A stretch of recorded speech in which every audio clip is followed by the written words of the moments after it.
आपने क्योंकि मनोहर लाल की बात की, पूर्व सीएम हरियाणा के, उनकी तरफ से एक बयान आया जो बहुत चर्चा में रहा जब आप बीजेपी में आए। उन्होंने कहा कि किरण चौधरी तो पहले भी जो है वो उनकी आत्मा बीजेपी में थी, शरीर भले ही कांग्रेस में हो। तो उस पर बहुत मज़े भी लिए गए, चुटकी भी ली गई और कांग्रेस की तरफ से आप पर तंज भी खूब कसा गया, यहाँ तक कि शीर्ष नेतृत्व में राहुल गांधी से लेकर तमाम लोग।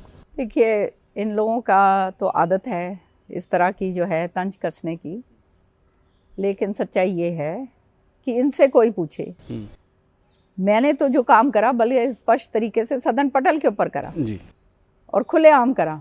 सारे लोग जानते हैं जब ये लेकर आए ये मैं आपको एक वो देती हूँ मसलन तौर पे, नो कॉन्फिडेंस मोशन लेकर आए। अब नो कॉन्फिडेंस मोशन जब विपक्ष लेकर आता है तो आप जानते हैं कि उसके ऊपर चर्चा होती है, उसको एडमिट करा गया, उसके ऊपर चर्चा होती है और चर्चा के बाद उसके ऊपर मोशन ऑफ क्या कहते हैं, वो मोशन जो है उसको आगे डाला जाता है और वोटिंग होती है।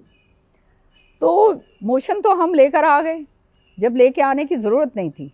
मैंने उस समय कहा था कि आप मोशन तब आप लेकर आते कि अगर हम उसका हमारे को फ़ायदा मिलता। लेकिन आप यूं ही फालतू में जो मर्जी आए आप ये कर दो वो कर दो, जो है आप सीएलपी लीडर हैं, जो मर्जी आए आप करवा रहे हो। मोशन ऑफ क्या कहते हैं, नो कॉन्फिडेंस मोशन लेकर आ गए। अब ले तो आए, अब लेकर आए हैं तो चर्चा भी होगी, हमारी तरफ से चर्चा हुई। उधर से जब सत्ता पक्ष की तरफ से जब मनोहर लाल जी हमारे जो मुख्यमंत्री थे, नेता सत्ता पक्ष, उन्होंने जब पूरे के पूरे चिट्ठे खोलने शुरू कर दिए इनके, तब इनको लगा कि ये तो सारा कुछ जो है रिकॉर्ड के ऊपर आ जाएगा, बैकफायर। हाँ, ये तो बैकफायर हो गया पूरा का पूरा। तो इन्होंने क्या करा, इन्होंने सारे सबको आदेश दिए, क्योंकि सीएलपी लीडर तो थे, तो कि अब जो है वॉकआउट कर जाओ। तो मैंने उस समय कहा, मैंने कहा वॉकआउट किस तरह से हम लोग करें, ये तो कम से कम इसको वोटिंग के ऊपर तो हमारे डालना पड़ेगा। पर इन्हें मालूम था कि वो रिकॉर्ड पे सारा का सारा आएगा, सारे लोग इनको बिल्कुल खदेड़ेंगे और वो रिकॉर्ड पे आ गया तो फिर मुसीबत और भी होएगी, इनकी बदनामी होगी। तो इन्होंने बस कहा चलो फटाफट जो है वॉकआउट करो। अब ये पहली बार ऐसा हुआ कि आप खुद मोशन लेकर आए और आप खुद मोशन आप लेकर आते हो, उसको बगैर वोट करे जो है आप वॉकआउट कर जाते हो। तो मेरे से बाहर पत्रकार भाइयों ने, बंधुओं ने पूछा कि ये क्या कर दिया आपने। मैंने कहा जी आप मेरे से क्या पूछ रहे हो, मैं तो अब से जब सीएलपी लीडर मैं थी उस समय तो ऐसा काम मैंने कोई होने नहीं दिया था 5 साल। अब जब ये हैं तो इनसे पूछिए। तो ये इस तरह के हालात बनते गए, और जब कोई भी राजनीति सेटिंग के साथ करी जाती है और इस तरह की होती है तो उसका जो है नतीजे सही नहीं आते हैं। और वो मैं देखती रही कि ये मतलब हर तरीके से कॉम्प्रोमाइज़ जहाँ पर भी कोशिश होती है इस तरह से हो जाता है।